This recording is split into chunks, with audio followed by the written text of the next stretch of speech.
ورحمۃ اللہ وبرکاتہ۔ آج 22 اکتوبر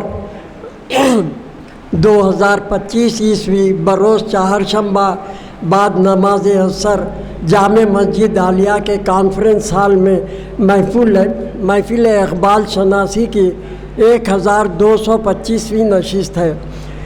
آج کا عنوان ہے اقبال نئی تشکیل اور مقرر ہیں ڈاکٹر رؤوف خیر صاحب۔ الحمدللہ ہم ان کو کئی بار سن چکے ہیں، ان کی کئی تصانیف بھی اپنے نظروں سے آئی ہے اور ہمارے علم میں آیا ہے۔ ہم ادباً ڈاکٹر رؤوف خیر صاحب سے گزارش کرتے ہیں کہ وہ ڈائز پر آئیں اور ہمیں مخاطب فرمائیں۔ رحمۃ اللہ وبرکاتہ۔ سبحان اللہ وبحمدہ سبحان اللہ العظیم، سبحان اللہ وبحمدہ سبحان اللہ العظیم، سبحان اللہ وبحمدہ سبحان اللہ العظیم۔ رب اشرح لی صدری ویسر لی امری واحلل عقدۃ من لسانی یفقہوا قولی۔ حضرات محترم، آج اقبال نئی تشکیل اس موضوع پر میں آپ کے گوش گزار کچھ کرنا چاہتا ہوں۔ یہ تعارف کے طور پہ عرض کرتا ہوں، پروفیسر عزیز احمد حیدرآباد کی ایک بہت بڑی شخصیت، بہت بڑی شخصیت۔ آپ حضرات جانتے ہیں عثمانیہ یونیورسٹی میں یہ انگریزی کے پروفیسر تھے، انگریزی کے پروفیسر تھے، اور انہوں نے اپنے تعارف میں جو کچھ کہا تحریری طور پر ایک ریسرچ اسکالر اس عزیز احمد پر ڈیلیٹ کرنا چاہ رہی تھی، ڈاکٹر آف لٹریچر کا، تو اس نے ان سے اپنا بایو ڈیٹا منگایا، تو عزیز احمد نے اس کو جو ڈیٹا بھیجا وہ بالکل آتھینٹک ہے، ظاہر ہے۔ قلمکار خود اپنے بارے میں تفصیلات بیان کر رہا۔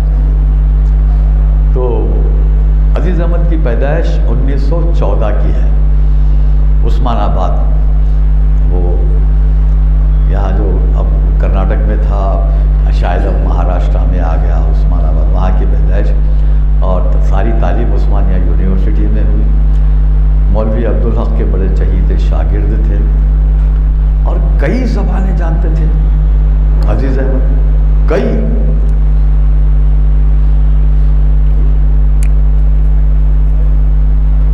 جیسا کہ میں نے عرض کیا، انگریزی کے پروفیسر تھے،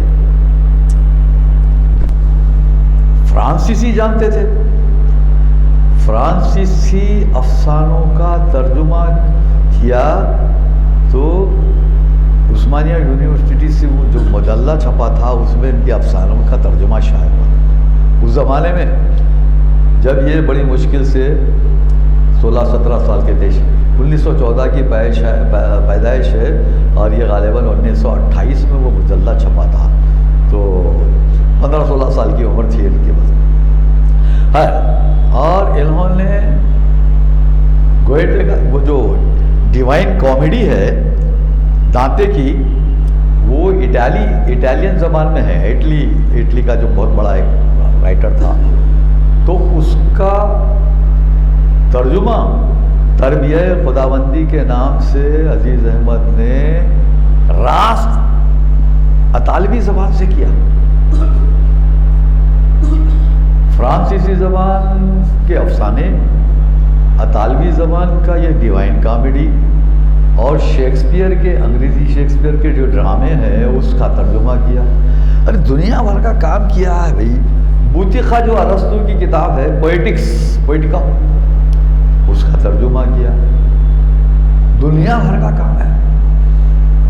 اور نثر کے علاوہ شاعر بھی وہ بہت اچھے تھے، اور نہ صرف یہ کہ اردو میں شعر کہتے تھے، فارسی میں شعر کہتے تھے بھائی۔ اور ان کے بارے میں بہت ساری تفصیلات ہیں، ان کے تعارف میں بس یہ چھوٹی سی چند معروضات کافی ہیں میرے خیال میں. کیوں کہ اصل موضوع مجھے اقبال نئی تشکیل، اس پر بات کرنی ہے مجھے، جو عزیز احمد کی معرکہ آرا کتاب ہے. اور یہ کتاب کب چھپی؟ میں پیدا بھی نہیں ہوا تھا جب چھپی ہے. 1947 کی کتاب ہے یہ.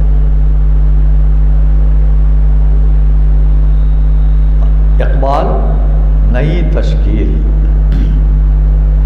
علامہ اقبال کا انتقال ہوا 1938 میں. اس کے 9 سال بعد یہ اقبال نئی تشکیل شائع ہوئی.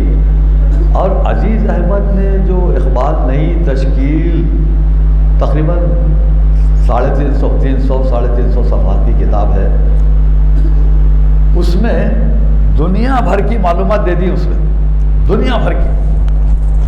اقبال پر اتنا مواد کسی رائٹر نے اس وقت تک نہیں لکھا تھا، اس وقت تک. اس کے بعد تو خیر بہت سارے لوگ، بلکہ میرا جاتا خیال ہے آج بھی وہ کتاب اپنے موضوع کے اعتبار سے منفرد ہے. تو یہ اردو ادب میں میرا ایسا معروضہ ہے. 2 بڑے جینیس پیدا ہوئے ہیں، 2 جینیس ہیں. ایک ہیں علامہ اقبال. علامہ اقبال کے بارے میں آپ جانتے ہی ہیں. اردو کے 3.5 مجموعے، بانگ درا، بال جبریل، ضرب کلیم اور ارمغان حجاز آدھا. اور فارسی میں 7.5 مجموعے. تو اس طرح 11 مجموعے اقبال کے. فارسی میں زیادہ کلام ہے اقبال کا. تو اقبال بھی کئی زبانیں جانتے تھے. جرمن زبان جانتے تھے، کیونکہ ان کو جو پابند کیا گیا تھا پی ایچ ڈی کے لیے کہ وہ جرمن میں وائوا دیں گے جرمن زبان میں. تو انہوں نے باضابطہ جرمن سیکھی. تو وہ جرمن زبان جانتے تھے، سنسکرت جانتے تھے، فارسی جانتے تھے، اردو جانتے تھے. انگریزی کے تو پروفیسر ہی تھے، عربی کے پروفیسر تھے بھائی. آنرڈ کی جگہ عربی کے پروفیسر تھے. تو کئی زبانیں جانتے تھے. تو جیسی شاعری انہوں نے کی، ایسا شاعر اردو ادب میں کوئی نہیں ہے. آپ میر کو بھلے ہی خدائے سخن کہہ لیں، غالب صاحب بھلے ہی کہہ لیں کہ ہے اور بھی دنیا میں سخنور بہت اچھے، کہتے ہیں کہ غالب کا ہے انداز بیاں، اور غالب صاحب کہتے ہیں ٹھیک کہتے ہیں، اچھا ہے. مگر میر و غالب کے پاس کوئی مطمح نظر، کوئی مقصد زندگی نہیں بتائیں گے آپ. شاعری ہے بھائی، مثنوی لکھ لیے، غزلیں لکھ لیے، نظمیں لکھ لیے، دنیا بھر کی چیزیں کر لیے، فارسی میں لکھے، اردو میں لکھے. تو مگر اقبال کے پاس ایک مقصد تھا، قوم و ملت کو جگانے کا ایک پورا لائے عمل تھا. ایک معنوں میں اقبال کے پاس جاوید نامہ آپ پڑھیے، پیام مشرق پڑھیے، کوئی کتاب اٹھا کے پڑھیے اقبال کی، کچھ نہ کچھ آپ کو کچھ دینا چاہتے ہیں اقبال. صرف اپنے بارے میں نہیں بتانا چاہتے اقبال، آپ کے بارے میں بھی بتانا چاہتے ہیں. اور ان کی فکر کا منبع کیا ہے؟ قرآن و حدیث. تو جس شخص کا منبع قرآن و حدیث ہو، اس کی فکر کے کیا کہنے. اتنا بڑا شاعر. یہ بہرحال مقابلہ تقابل کرنے کی ہم کو ضرورت نہیں ہے. اقبال ہے، اقبال بہت بڑے شاعر ہیں. اب وہ دوسروں کی کیا ہے، وہ ان کا ایک اپنا انداز ہے، وہ اپنی جگہ ہے. آپ بے بہرا ہے جو معتقد میر نہیں. غالب نے کہا تھا کہ ناسخ کا مصرع بیان کرتے ہوئے غالب نے کہا کہ غالب اپنا یہ عقیدہ ہے بقول ناسخ، آپ بے بہرا ہے جو معتقد میر نے. میر وہ کام ہے، 6 دیوان چھوڑے بھائی میر صاحب نے، اور بہت شاعری کی، اور اچھی شاعری کی اس زمانے میں. اقبال تو پیدا بھی نہیں ہوئے تھے نا. یہ 1810 میں میر کا انتقال ہو گیا. تو اور 1797 اقبال کی پیدائش سے بہت پہلے تو غالب پیدا ہوئے، اور 1869 میں غالب کا انتقال ہو گیا، اس کے 8 سال بعد تو اقبال پیدا ہو گئے۔ تو بہرحال یہ ان لوگوں کے کارنامے اپنی جگہ، مگر اقبال بھائی دیکھیے ہر شخص کا ایک اپنا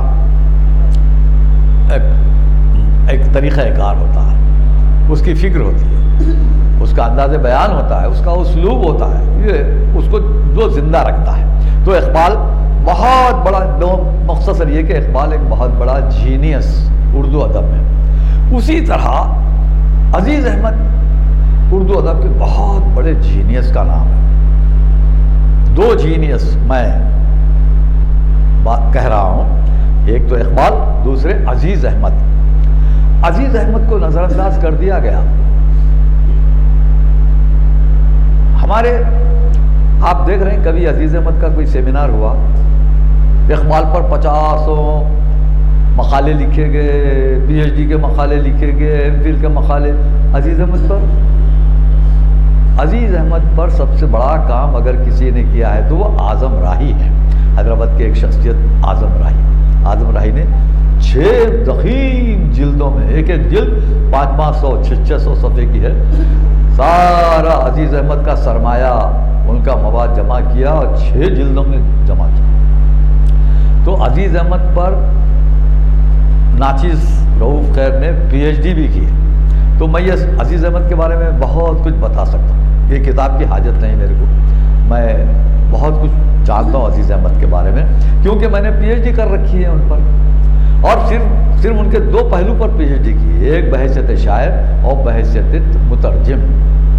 اچھا مترجم دیکھیے، ہیرالڈ لیم کی جو تاتاریوں کی یلغار، چنگیز خان، اس کا ترجمہ عزیز احمد نے کر دیا۔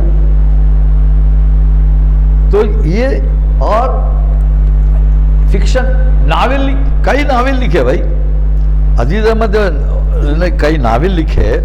اب اور سلسلے سے 2-4 باتیں کہہ کے میں اقبال نئی تشکیل پہ آتا ہوں، کیونکہ وقت کی تنگی بھی ہے۔ ویسٹ لینڈ، ایلیٹ کی مشہور زمانے میں ایک شاعر تھا ایلیٹ، ٹی ایس ایلیٹ، اس کی ایک نظم ہے ویسٹ لینڈ، دا ویسٹ لینڈ، اس کا ترجمہ عزیز احمد نے خراب آباد کے نام سے کیا۔ خراب آباد بڑا زبردست ترجمہ ہے، وہ نظم ہی بہت شاہکار نظم ہے، اس کا ترجمہ عزیز احمد نے کیا۔ اور جیسا کہ میں نے کہا ڈیوائن کامیڈی کا ترجمہ کیا، فرانسیسی افسانوں کا ترجمہ کیا، ابسن کا جو مشہور ڈرامہ ہے اس کا ترجمہ کیا معمار اعظم کے نام سے، اور انگریزی میں کتابیں لکھی، اور کیسی کتابیں لکھی؟ تاریخی کتابیں لکھی، تاریخ پر، اسلامک فکر پر۔ دیکھیں ان کی کتاب کا نام ہے Islamic modernism in India and Pakistan, 1857 to 1968، یہ رینج، یہ نا 90 سال کی تاریخ بیان کر دی، Islamic modernism in India and Pakistan. تو انگریزی میں لکھی کتاب، ایسی ضخیم کتابیں میرے پاس ہے الحمدللہ، عزیز احمد کی بیشتر کتابیں میرے پاس ہیں۔ تو یہ اس کا، یہ انگریزی میں جو کتاب انہوں نے لکھی اس کا ترجمہ ڈاکٹر جمیل جالبی، وائس چانسلر کراچی یونیورسٹی، انہوں نے کیا ترجمہ، جمیل جالبی نے کیا عزیز احمد کی کتاب کا۔ اور جمیل جالبی نے بہت ایمانداری کے ساتھ پوری تاریخ بیان کی ہند و پاک کی، اور پوری اسلامی تاریخ بیان کر دی۔ تو انہوں نے کیا کیا، ابوالکلام آزاد اور ابوالعلا مودودی صاحب، اور یہ ان کے بارے میں بھی کھل کے لکھا، اور ان کے بارے میں نہیں، وہ جو منکرین حدیث بھی گزرے ہیں، سر سید بھی اچھے خاصے آدمی تھے، مگر تھا ان کو بھی انکار حدیث کا چسکا پڑ گیا تھا، وہ ان کے بارے میں بھی لکھا۔ وہ بھی لکھا کہ یہ اس طرح کی جرأت سے کام لیا سر سید نے۔ پرویز نے، غلام احمد پرویز نام کا ایک منکر حدیث تھا، تو اس کا بھی ذکر کیا، کیونکہ جب آدمی کوئی چیز لکھتا ہے، تاریخی تو وہ پوری چیزیں بیان کرنا اور اپنا انڈیا کو ظاہر کر دینا کہ بھئی اس کی یہ فکر تھی، سر سید کی یہ فکر تھی، بڑا کارنامہ کیا، یونیورسٹی قائم کیا، مسلمانوں کے لیے بہت اہم ذمہ داری نبھائی، بہت کام کیا، قوم و ملت کے محسن ہیں وہ، صحیح ہے، مگر ایک پہلو یہ بھی تھا، اس کا بھی ذکر کرنا ضروری ہے۔ تو یہ ان لوگوں نے کیا کیا، کچھ بڑا لیبرل انداز اختیار کیا۔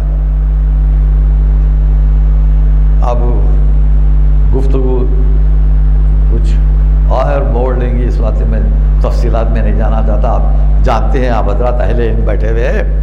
تو اور اس کے علاوہ کیا کیا انہوں نے، قرآن کی حدیث کی تعویلات بھی کی نا لوگوں نے، اس کا بھی ذکر کیا عزیز احمد نے اپنی کتاب میں، انگریزی میں کتاب ہے، زبردست کتاب ہے۔ اچھا، اور مسلم ہندوستان، اسلامی دنیا، یہ سب کا ذکر کر، شاہ ولی اللہ کا ذکر کیا۔ اور یہ جو اچھا کہاں بیٹھ کے لکھ رہے ہیں، 1961 میں ٹورنٹو میں بیٹھ کے کتاب لکھ رہے ہیں، ٹورنٹو کینیڈا، وہیں ان کا انتقال ہوا 1978 میں، 1978۔ اور جمیل جالبی نے جو ترجمہ کیا وہ ایک تو کتاب بتا دیا میں اس سے پہلے، اور ایک دوسری کتاب ہے studies in Islamic culture and Indian environment, اس کا بھی تو انگریزی میں لکھی ایک ضخیم کتاب، اس کا ترجمہ بھی ہند و پاک میں اسلامی کلچر کے نام سے جمیل جالبی نے کیا۔ مسلم سیلف سٹیٹمنٹ ایک کتاب ہے، اسلامک سرویز ایک کتاب ہے، an intellectual history of Islam in India, یہ بھی ایک ہے۔ تو یہ ایسے ہے، اور سسلی کی پوری تاریخ بیان کر دی، جس پر عزیز احمد کو سسلی کی حکومت نے انعام دیا، بہت بڑا انعام دیا سسلی کی حکومت نے۔ تو یہ جو کارنامے ہیں، سسلی جو ہے اٹلی کا ایک جزیرہ ہے نا وہ، تو یہ سارے کارنامے اور بہت کچھ یہاں سے وہ، جیسا کہ میں نے آپ سے بتایا 1914 میں ان کی پیدائش ہوئی، اور یہاں عثمانیہ یونیورسٹی میں وہ پروفیسر تھے، پھر نظام سرکار کی بہو در شہوار کے سیکریٹری ہوئے وہ۔ یہ 1938 میں BA آنرس کیا، سرکاری وظیفے پہ جا کے انگلینڈ سے، تو آنے کے بعد 1938 میں ان کو عثمانیہ یونیورسٹی کا انگریزی کا پروفیسر بنا دیا گیا تھا۔ پھر جو ہے 1938 سے 1941 تک عثمانیہ یونیورسٹی کے پروفیسر تھے انگریزی کے، پھر 41 سے 46 تک 1946 تک حضور نظام کی بہو کے در شہوار کے سیکریٹری تھے۔ پھر یہ 1946 کے بعد دوبارہ عثمانیہ یونیورسٹی کو ان کو بھیج دیا گیا، تو یہاں 1 سال 1.5 سال 2 سال رہ کے 48 میں وہ جب یہ پارٹیشن ہو گیا، تقسیم عمل میں آئی، تو یہ پاکستان چلے گئے۔ پاکستان میں پہلے وہ مطبوعات اور فلم سازی وغیرہ کا جو ڈپارٹمنٹ ہے پاکستان کا، اس کے اسسٹنٹ ڈائریکٹر، ڈپٹی ڈائریکٹر، پھر ڈائریکٹر ہوئے، پھر وہاں سے 1957 میں وہ لندن چلے گئے۔ پاکستان بھی ان کو راس نہیں آیا، پاکستان میں بھی ان کی قدر و منزلت وہ نہیں ہوئی۔ کیا ہے، بڑے آدمی، جب بڑا آدمی بڑی لکیر کھینچتا نا تو چھوٹی لکیریں پسند نہیں کرتی، اور یہ ہم چھوٹے پڑ جاتے ہیں نا۔ اب ان کے سامنے یہ ترقی پسندوں کے بارے میں، ترقی پسند ادب پر ایک بڑی کتاب ہے عزیز احمد کی، اور انہوں نے خود لکھا کہ میں 1945 سے 1950 تک ترقی پسند تھا، بعد میں ترقی پسندی سے وہ مبرہ ہو گیا، چھوڑ دیا۔ اب ظاہر ہے جب چھوڑ دیا، 1950 سے ہی بھی چھوڑ دیا، تو ترقی پسندوں کو پسند آئے گی یہ بات۔ ترقی پسند اس زمانے میں تو چھائے ہوئے تھے نا بھائی، فیض احمد فیض، سردار جعفری، مخدوم، اور سبط حسن، کتنے بڑے لوگ تھے۔ اب ان لوگوں نے عزیز احمد کو نظر انداز کیا، ارے کر لو، کیا فرق پڑتا۔ آدمی اگر اپنے آپ میں مضبوط ہے تو دنیا کی کوئی طاقت اس کو کرش نہیں کر سکتی، اس کو دبا نہیں سکتی۔ انہوں نے کئی کارنامے انجام دیے، ترقی پسند ان کی گرد کو نہیں پہنچ سکتے ناول لکھے، کئی ناول لکھے، گریز، ایسی بلندی ایسی پستی، تیری دل بری کا بھرم، شبنم، کیسے آج ایسے ناول لکھے ترقی پسند، اس دور کے جو ترقی پسند ادیب تھے نہیں لکھ سکے ویسی چیز، افسانے لکھے، بیکار باتیں، ان کی بیکار دن بیکار راتیں، ان کے افسانوں کا مجموعہ۔ بہرحال یہ ساری چیزیں، یہ سب تو پاکستان میں بھی ان کی قدر و منزلت نہیں ہوئی تو وہ کیا نکل کے لندن چلے گئے، پھر وہاں سے ٹورنٹو چلے گئے، اور حالانکہ ان کی تخلیقات ماہنو، جو پاکستان کی مشہور رسائل ہیں ماہنو اور نیا دور وغیرہ میں شائع ہوتی تھی، ہر جگہ چھپتی تھی، نقوش میں چھپتی تھی، نقوش میں تو باضابطے ہے، اس پر ہمارا ایک مضمون بھی ہے وہ۔ اچھا، کشمیر کی دردناک جو صورتحال ہے اس پر انہوں نے ایک نظم لکھی، فردوس بری، اور اس کی غربت، کشمیر میں جو غربت ہے، دیکھیے یہاں ایک لفظ میں کہنا چاہتا ہوں اپنے طرف سے، اللہ تعالیٰ کیا ظالم ہے؟ بھئی جس کو جو دینا ہے برابر دینا چاہتا، مگر کشمیر میں شرک بھرا ہوا ہے، اسی واسطے وہاں ظلم و زیادتی کے شکار ہیں وہ لوگ، جدھر دیکھو شرک، اللہ معاف کرے، عقائد بہت خراب ہے، اسی واسطے ظلم کے شکار ہے۔ ان الشرک لظلم عظیم، کہا اللہ نے، شرک بہت بڑا ظلم ہے۔ ظلم کس کو کہتے ہیں؟ یہ چیز ہے میں اٹھا کے یہاں رکھ دے رہا ہوں، تو ایک چیز جو یہاں کی چیز ہے وہاں رکھ دینا، یہ بہت بڑا ظلم ہے نا۔ ابھی میں ہٹا دوں گا تو بات نہیں، آپ تک میری بات نہیں پہنچ سکے گی، تو یہ ظلم ہے۔ تو اللہ تعالیٰ کی جو صفات ہیں وہ اگر بندوں میں سمجھ رہے ہیں آپ، ان میں سمجھ رہے ہیں، تو اللہ کو پسند آئے گی یہ بات؟ اللہ ناراض ہو جائے گا۔ اللہ نے کہا میں ہر گناہ معاف کروں گا سوائے شرک کے، شرک کبھی معاف نہیں کروں گا، یہ اللہ نے کہا۔ بھئی بڑے سے بڑا گناہ کر کے آ جا، توبہ کر لے، چل ٹھیک ہے معاف کر دیں گے، شرک نہیں۔ یہ سمجھ رہے ہیں کہ یہ بھی کچھ دے دیتے ہیں، بچے بھی دے دیتے ہیں، رزق بھی دیتے ہیں، سب سرکار آپ کی طوفان میں تو پل رہے ہیں۔ ارے کیا اللہ کا کرم ہے جو تم زندہ ہو۔ اللہ اگر ہوا روک لے، پانی روک لے، کہاں جاؤ گے؟ کہاں جاؤ گے؟ کہاں جاؤ گے؟ اللہ نے قرآن میں کہا نا، ارے ہماری دسترس سے نکل کر کہاں جاؤ گے؟ تو بہرحال اگر اس کی مرضی کے خلاف آپ ایک لمحہ بھی گزارتے ہیں تو آپ اپنے آپ پر ظلم کر رہے ہیں، اللہ پہ کوئی فرق نہیں پڑنے والا ہے، اللہ کو کوئی فرق نہیں پڑے گا۔ بہرحال تو عزیز احمد کے بارے میں یہ ہلکا سا تعارف کرا رہا تھا۔ اب میں یہ بہت اچھے شاعر بھی تھے، اور اصل میں عزیز احمد کی کتاب اقبال نئی تشکیل جو مارکا آرا کتاب ہے، میں اس پر آ جاتا، یا ان کی شاعری واعری میں بہت کچھ بول سکتا ہوں، میں بولا نا میں پی ایچ ڈی کیا ہوا ہوں میں عزیز احمد پر۔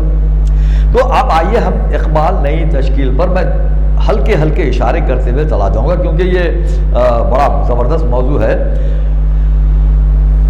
عزیز احمد نے دنیا بھر کی چیزیں لکھی، وہ سب تھے، مگر اقبال کا حق بھی ادا کیا ہے عزیز احمد نے۔ تو اقبال کی شاعری کو انہوں نے کچھ ادوار میں تقسیم کیا۔ پہلا دور کیا ہے؟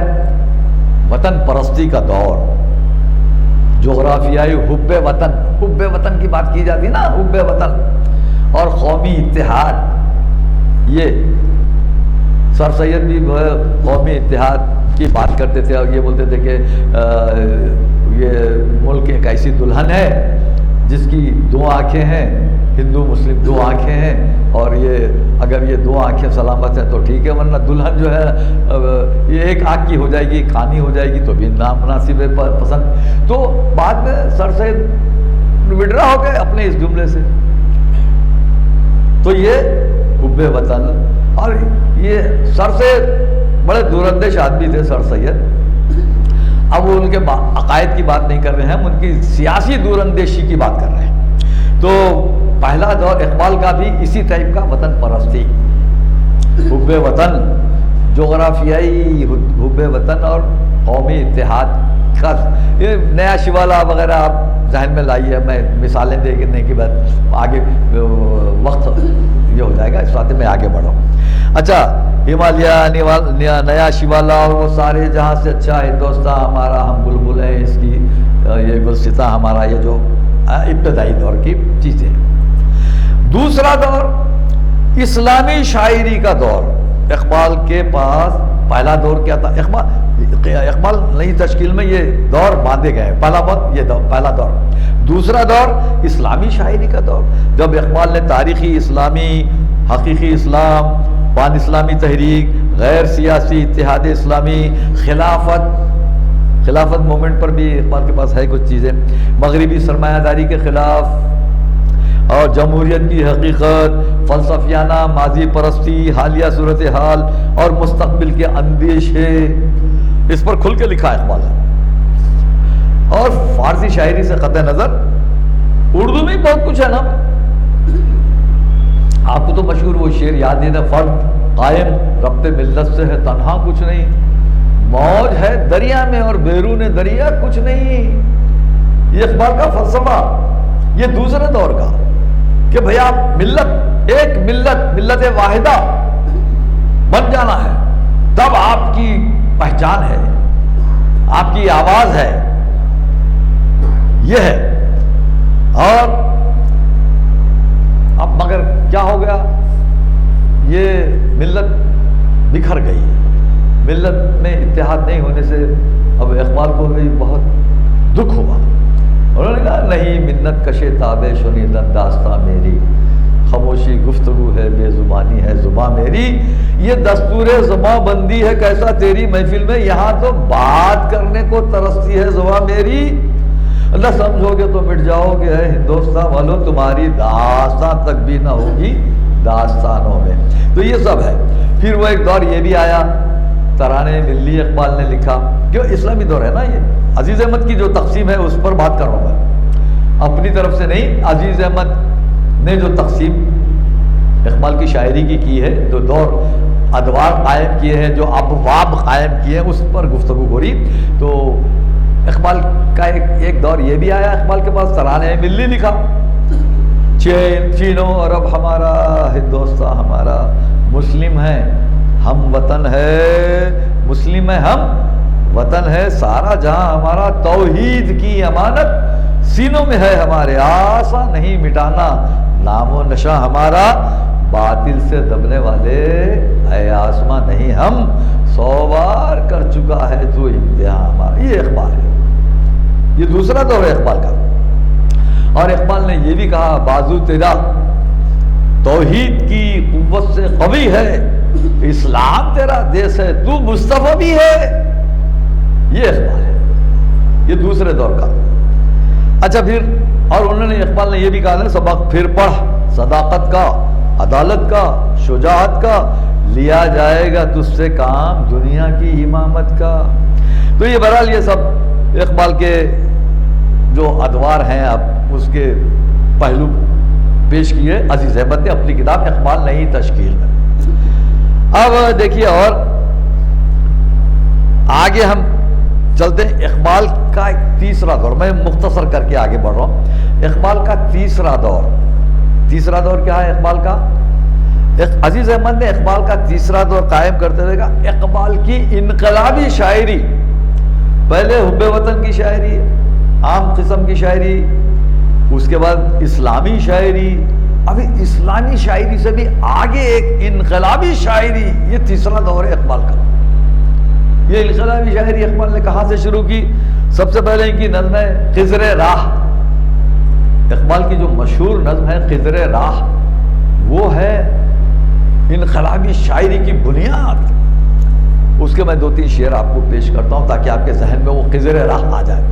تو خضر راہ میں بال جبریل میں ہے کیا زندگی کا راز کیا ہے، سلطنت کیا چیز ہے، یہ سوالات ہیں اور اقبال اس کا جواب دے رہے ہیں۔ اقبال تو زندگی کا راز کیا ہے، سلطنت کیا چیز ہے، اور یہ سرمایہ و محنت میں ہے کیسا خروش، ہو رہا ہے ایشیا کا خرقہ دیرینہ چاک، نوجوان اقوام نو دولت کے ہیں پیرایا پوش، گرچہ اسکندر رہا محروم آب زندگی، سکندر اعظم، گرچہ اسکندر رہا محروم آب زندگی، فطرت اسکندری اب تک ہے گھر میں ناو نوش، بیچتا ہے ہاشمی ناموں سے دین مصطفیٰ۔ دیکھیے اقبال کی نظر، بیچتا ہے، بیچ کھا رہے ہیں نا بھائی، ملاٹے جو ہے نا دین کے نام پہ کیسا کیسا سودا بازی کر رہے ہیں، تو بیچتا ہے ہاشمی ناموں سے دین مصطفیٰ، خاک و خوں میں مل رہا ہے ترکمان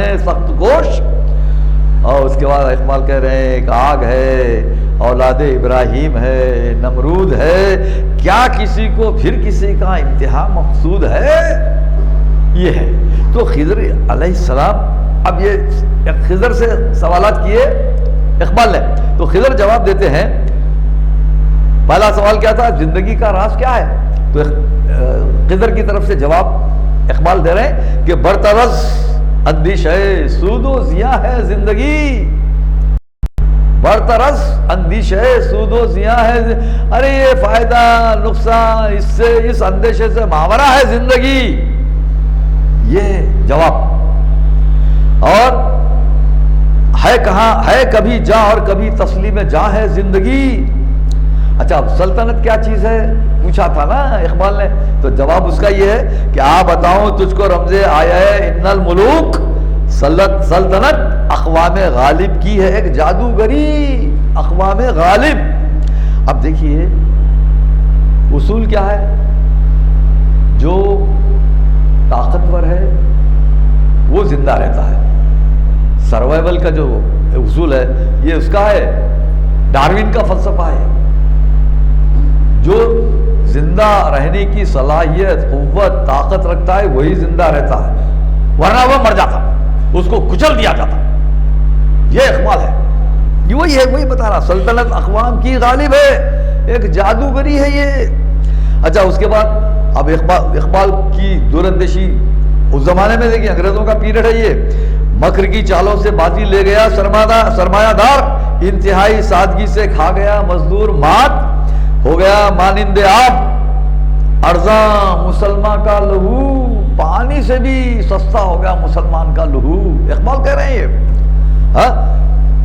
اور مسترب ہے تو کہ تیرا دل نہیں دانائے راز، تا خلافت کی بنا دنیا میں ہو پھر استوار، لا کہیں سے ڈھونڈ کر اسلاف کا قلب و جگر، جو ہمارے آبا و اجداد ہیں ان کا قلب و جگر لے کے آ تاکہ تو بھی زندہ رہ سکے۔ بہرحال یہ اقبال کا تیسرا دور انقلابی شاعری کا ہے، اسی واسطے اقبال آج بھی ریلیونٹ نظر آتے۔ دیکھیے آپ، کیا یہ بات آج بھی ہم پر لاگو نہیں ہوتی؟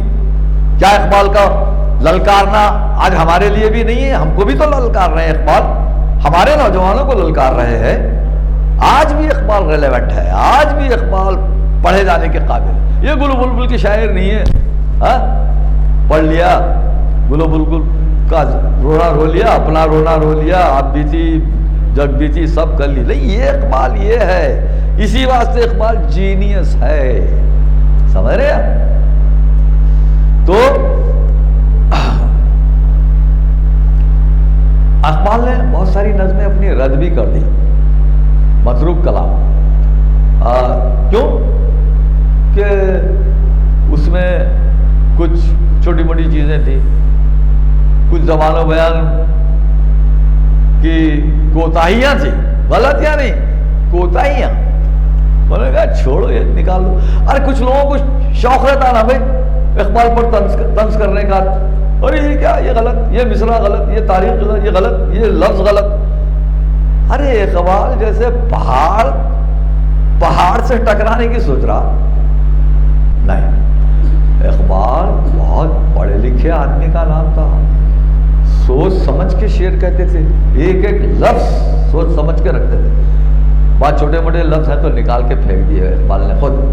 ایسا 12 نظمیں ہیں اقبال کی جو عزیز احمد نے تحقیق کر کے نکالی، اقبال نے یہ نظمیں متروک کر دی، اپنے کلام سے نکال دیا، متداول کلام میں شامل نہیں کیا۔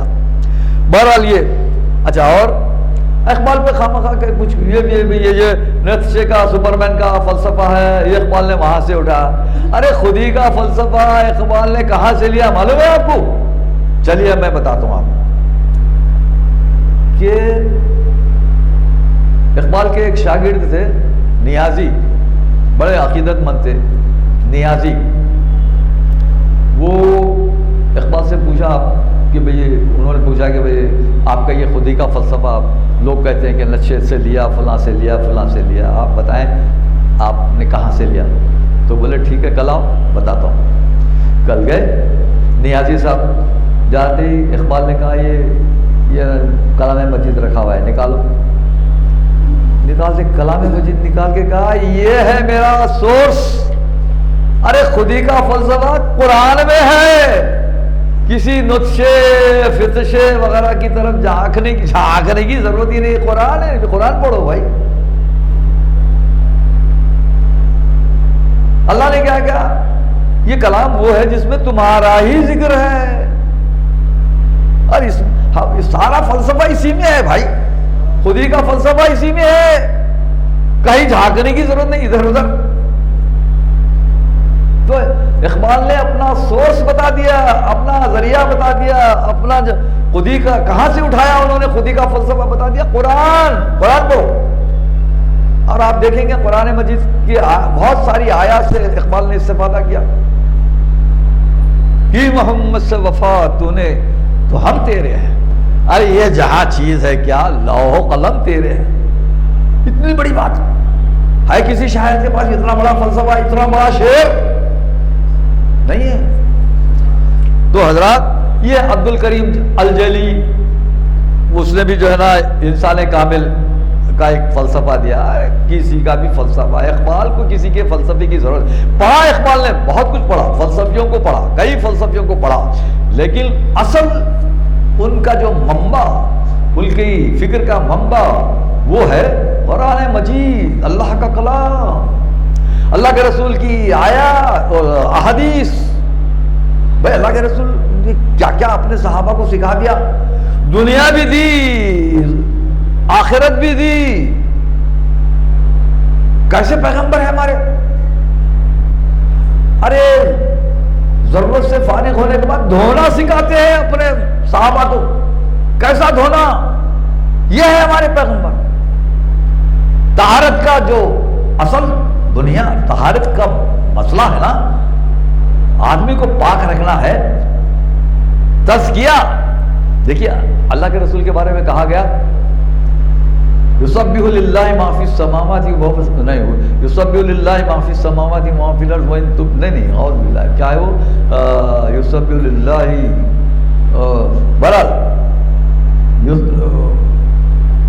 یزکیہم ویعلمہم الکتاب والحکمہ، آپ کو علم سکھاتے ہیں، حکمت سکھاتے ہیں، یزکی پاک کرتے ہیں، یزکیہم ویعلمہم الکتاب والحکمہ، اور سورہ جمعہ ہے، اللہ کے رسول آپ کو پاک کرتے ہیں، حکمت سکھاتے ہیں اور تزکیہ کرتے ہیں، آپ کا تزکیہ، یزکی تزکیہ کا علم سکھاتے ہیں۔ تو یہ تین چیزیں بہت بڑی بات ہے۔ بہرحال تو یہ، اور میں 5 منٹ اور آپ کے لیتا ہوں، ٹھیک ہے؟ ٹھیک ہے، اچھا ٹھیک ہے۔ تو حضرات یہ بہت کچھ، یہ ایسا موضوع ہے کہ میں بہت کچھ کہہ سکتا ہوں، اور لیکن وقت کی تنگی ہے۔ ہاں ایک اہم بات، اقبال نئی تشکیل میں جو سب سے اہم بات، وہ میں اس پر اپنی گفتگو ختم کروں گا۔ اقبال نے ایک فلسفہ دیا، کیا فلسفہ؟ یہ عزیز احمد کی تحقیق ہے اقبال کے بارے میں۔ اقبال بے شک اقبال کے یہاں عالم اسلام کے ایک مرکز محسوس دیکھیے، مرکز محسوس کا بھی ذکر آتا ہے، مگر یہ مرکز محسوس اساسی طور پر مذہبی اور تمدنی اور سیاسی نہیں، یہ عملی سے زیادہ یہ مرکز محسوس خانہ کعبہ ہے۔ مرکز محسوس یعنی احساس کرنے کا مرکز آپ کا کیا ہے؟ خانہ کعبہ. خانہ کعبہ کا مطلب اللہ سے جڑے ہوئے. خانہ کعبہ آپ کا مرکز کیا ہے؟ خانہ کعبہ ہے. تو آپ اگر خانہ کعبہ سے جڑے ہوئے ہیں تو اللہ سے جڑے ہوئے ہیں, رسول سے جڑے ہوئے ہیں, قرآن و سنت سے جڑے ہوئے ہیں. یہی آپ کا مرکز محسوس ہے اور یہی اقبال کا فلسفہ ہے. عزیز احمد نے اس پر بہت کھول کے لکھا ہے, میں انشاءاللہ پھر کبھی کسی موقع پر بیان کروں گا. وآخر دعوانا وان الحمد للہ رب العالمین. السلام